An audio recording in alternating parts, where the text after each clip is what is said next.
It's quiet now, finally. The hum of the servers in my new office, a familiar comfort. But it's a different kind of quiet than it used to be. Not the oppressive silence of a room filled with ghosts, but a gentle, almost meditative presence that allows me to think, to simply be.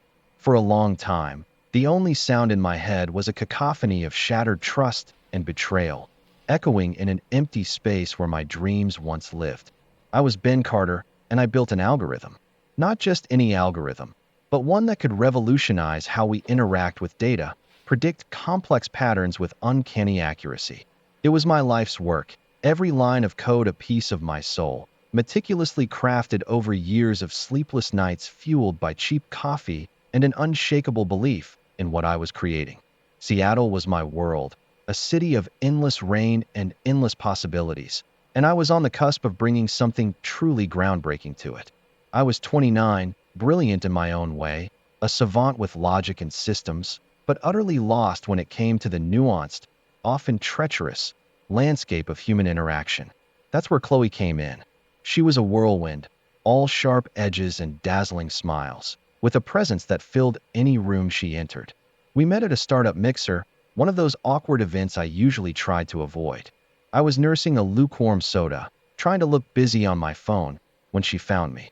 She had this way of making you feel like you were the only person in the universe when she spoke to you, her eyes intense and curious. She heard a snippet of me talking about my project, and her interest was immediate, palpable. She called it visionary, revolutionary.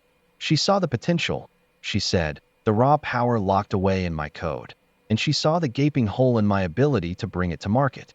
I was the engine, she'd be the steering wheel. It sounded perfect. Chloe, with her MBA and her network, seemed like the missing piece of my puzzle.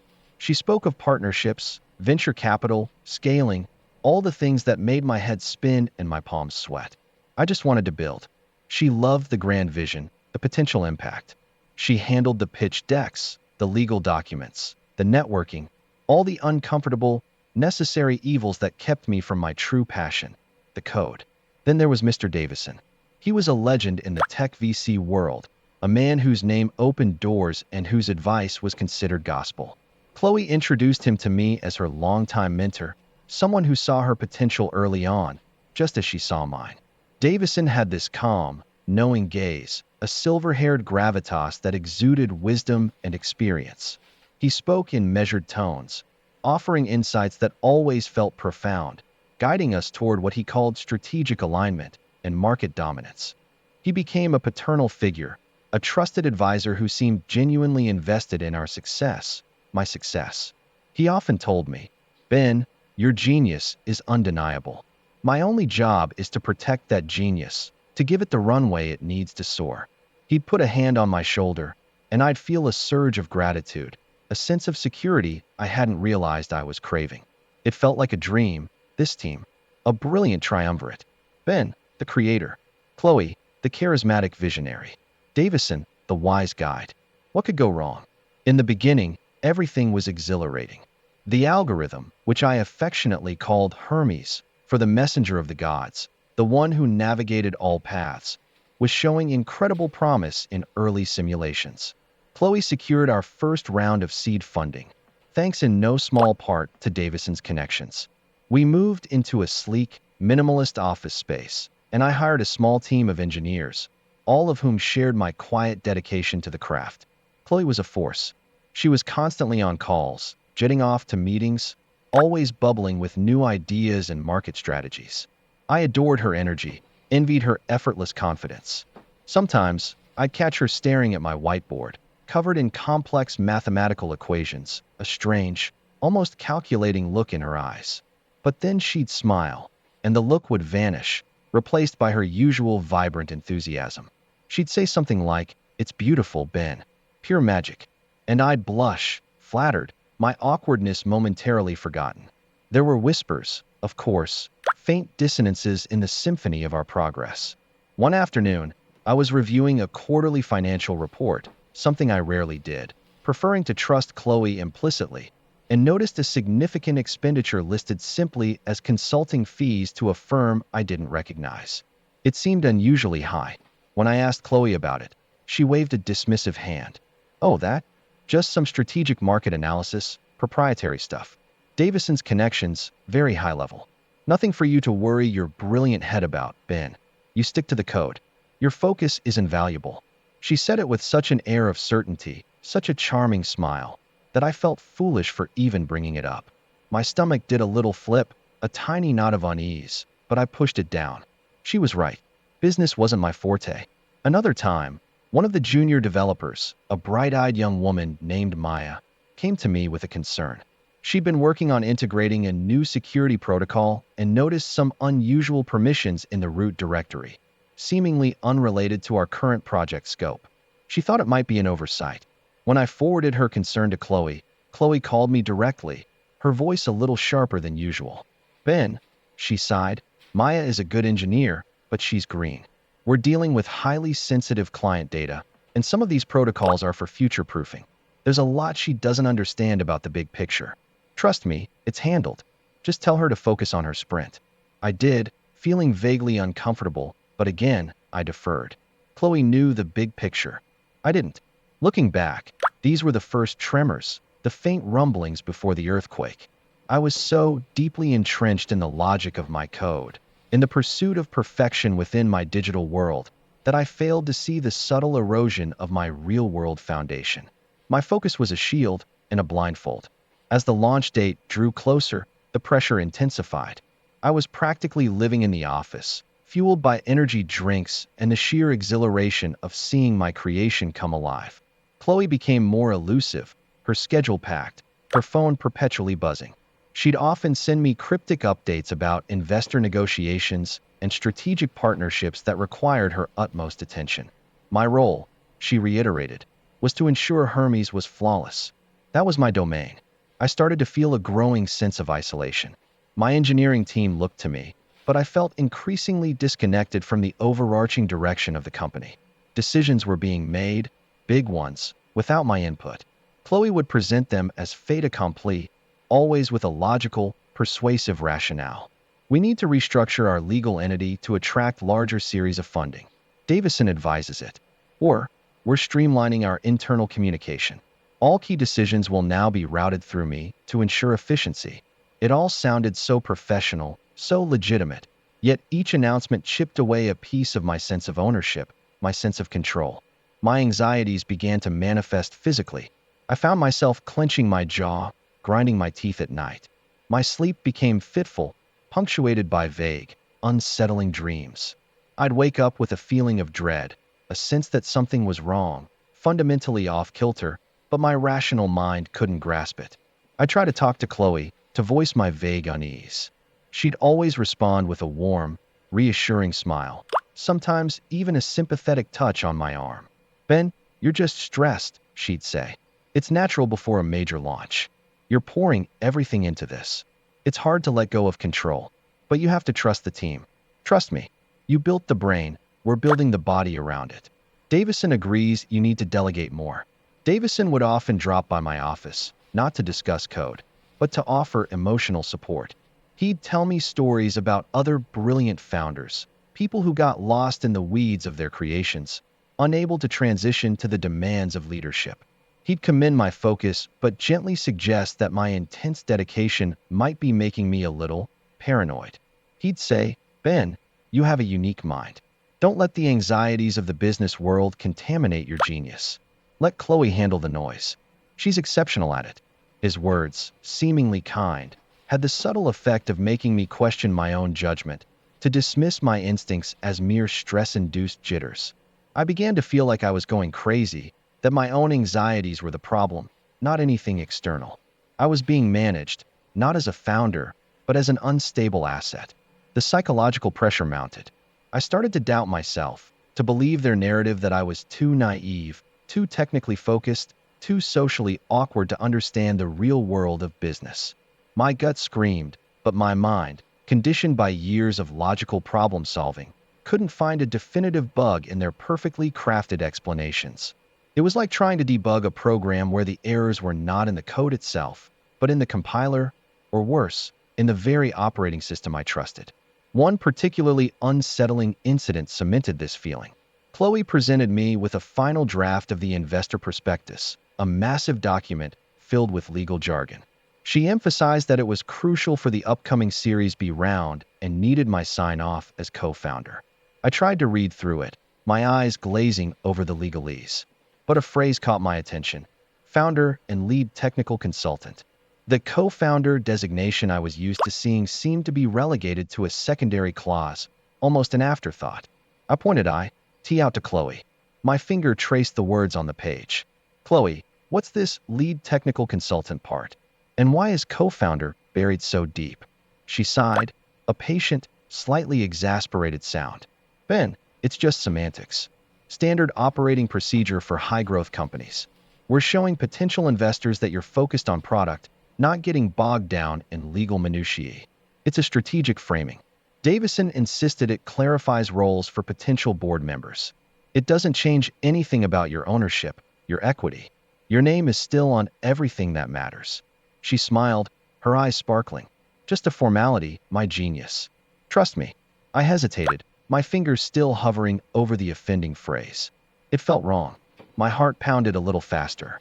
But her conviction was so absolute, her smile so disarming. She even leaned in, her voice softening.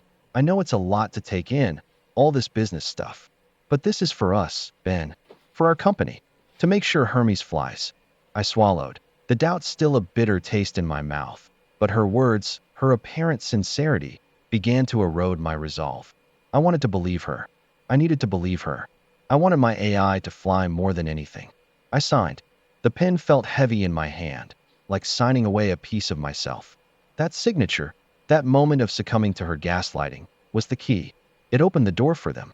The pre-launch private investor meeting arrived, a glittering affair held in a penthouse suite overlooking Puget Sound. The room buzzed with the low murmur of powerful voices, the clinking of glasses. I felt out of place, as always, hovering near the periphery, nursing a glass of sparkling water, my eyes constantly drawn to the bustling figures of Chloe and Davison, holding court with various investors. My anxiety was a tight knot in my stomach, but I tried to project an air of calm. I was here for Hermes. Chloe, radiant in a sapphire dress, was captivating, her laughter echoing lightly through the room. Davison, impeccable in a tailored suit, stood beside her, his hand occasionally resting on her back in a gesture that seemed both paternal and possessive. I watched them, a strange mix of pride and apprehension churning inside me. This was it, the culmination of years. I decided to take a break from the crowded room, seeking a moment of quiet on the expansive balcony. The cool night air was a welcome relief. As I stepped back inside, making my way towards the restrooms, I heard their voices. Chloe's, clear and confident. Davison's, calm and authoritative. They were in a small alcove, just around the corner from a display featuring Hermes' capabilities, shielded from the main gathering by a tall partition. I froze. Chloe was holding up a document, her finger tracing a line. And with Ben's signature on the revised founders' agreement and the investor prospectus, his share is effectively diluted to less than 10%. The technical consultant framing handles the optics perfectly. Her voice was low, but every word resonated with chilling clarity in the quiet space. Davison chuckled, a dry, humorless sound. He always needed proper management. He's a brilliant mind, yes, but utterly incapable of handling the pressures of actual business. He was becoming an unstable asset. Chloe, you did well to rein him in. His genius needed to be harnessed, not allowed to run wild with misplaced notions of foundership. My blood ran cold. The sounds of the party, moments ago a distant hum, suddenly became a deafening roar in my ears. I felt a strange detachment, as if I were watching a scene unfold, not living it. My chest tightened, a vice clamping down on my lungs. Chloe's response was even more brutal. She laughed, a short, sharp sound devoid of any warmth. Oh, he's easy, Mr. Davison. Just tell him he's a genius, appeal to his ego, and he'll sign anything you put in front of him. He lives in his code. He never reads the fine print. And honestly, Ben Carter as the face of a billion-dollar company? A socially awkward recluse? No, thank you. We need a compelling narrative, not a liability. His intellectual property? That's ours now.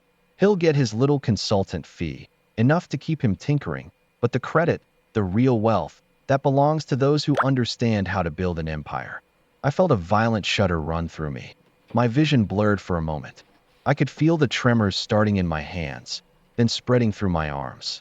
I stumbled back slightly, hitting a decorative potted plant, the rustle of leaves drawing their attention.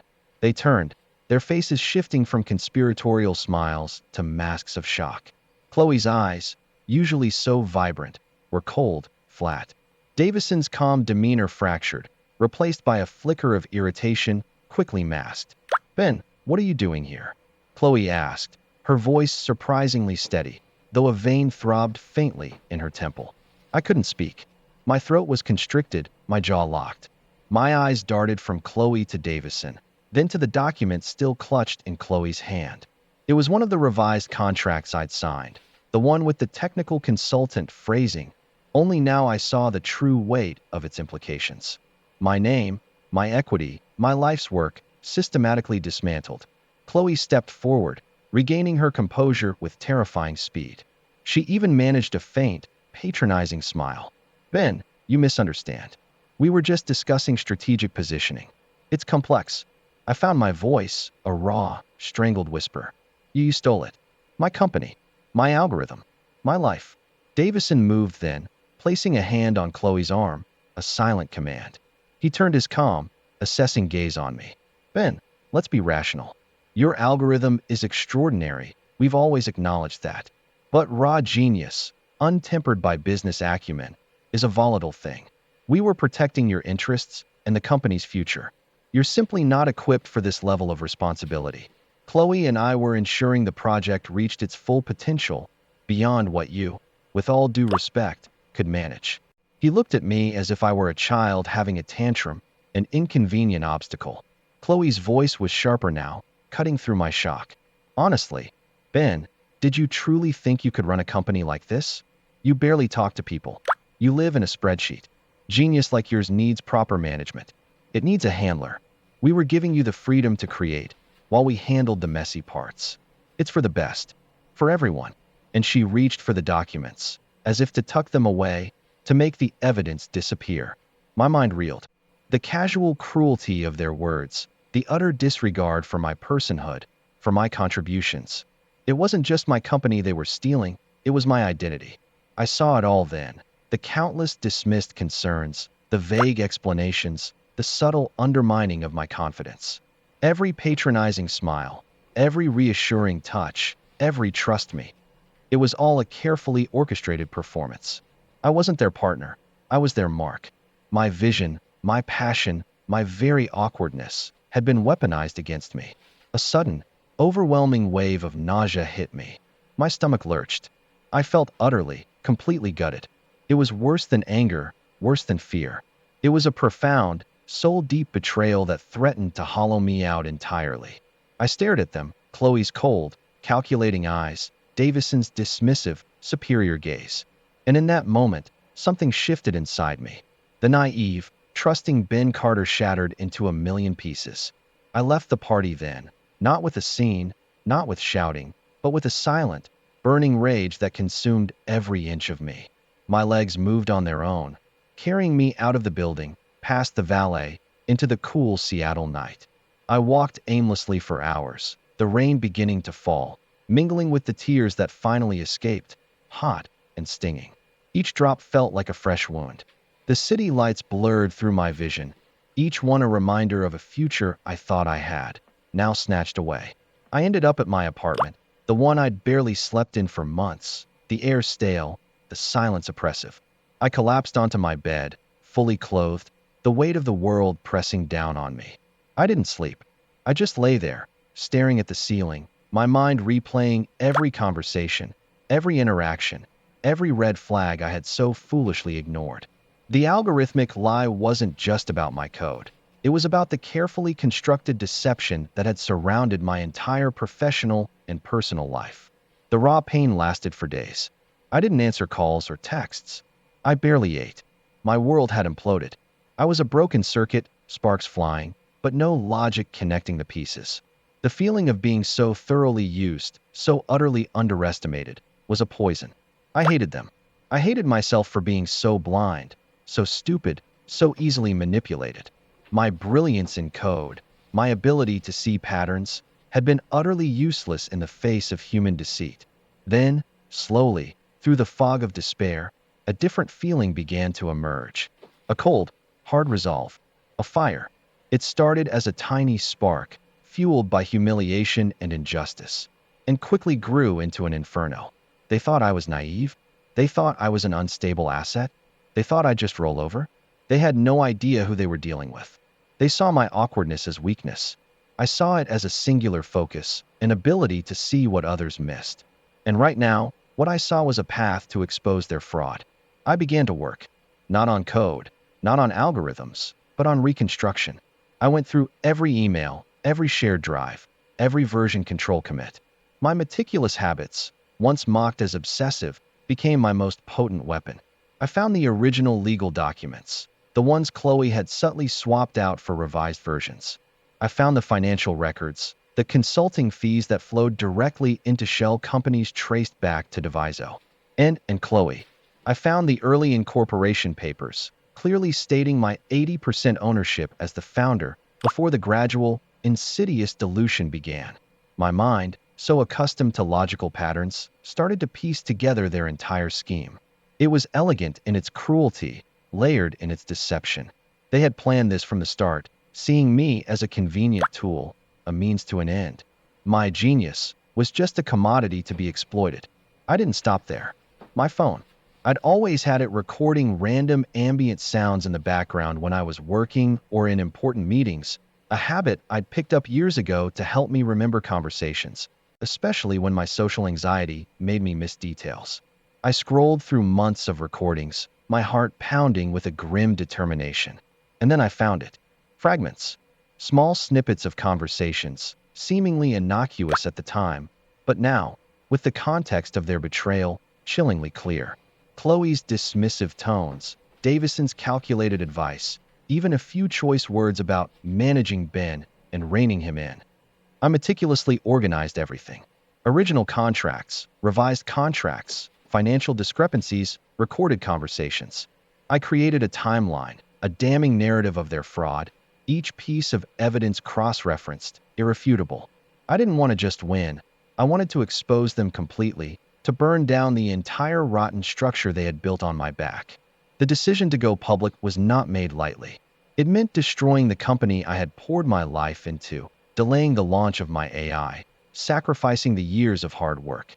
But the alternative, letting them profit from their deception, letting them strip me of my identity, was unthinkable. My name was on that algorithm. My integrity was tied to it. I chose a Friday night.